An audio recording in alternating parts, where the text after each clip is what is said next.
Forgive me for staring at you rather aggressively from the corner of the toy aisle. Honestly, you reminded me a lot of my ex-girlfriend. The way you were dressed in a flannel too big for your petite shoulders, the glasses placed carefully on the bridge of your nose, and the pinpoint curve of your smile when you picked up a camera like it was the most precious thing in the world. It was all too similar to her. And it sunk me into a sadness like no other for the following days after. I told my best friend about the encounter and cried for hours while remembering. You see, I had broken up with my ex just 2 months before, and life was not the same since. I had no need for all the love songs on my playlist anymore, or to stay up late in hopes of even talking to her for a minute longer. On the day I broke up with her, I assumed life would be happier. Until I found myself paralyzed in a bathroom stall at Target, thinking about your face as if I were meeting her all over again.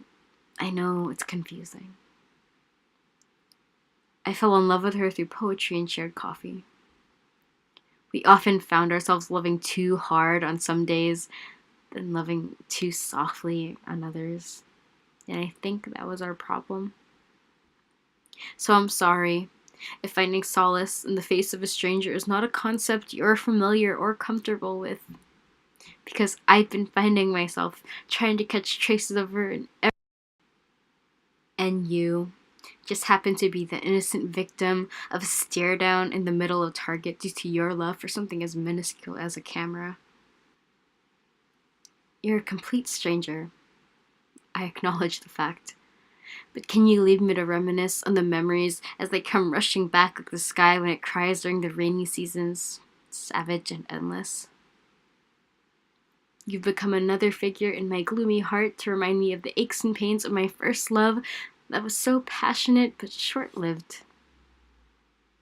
And excuse me, a complete stranger as well, for associating your face with my own mistakes and pains as a way of hurting myself on occasion. I go to a different Target now, a little farther away. I have nothing against you, though. I don't even know your name.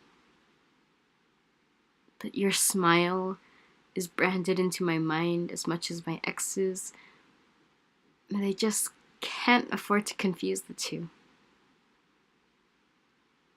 It's all I have left of her.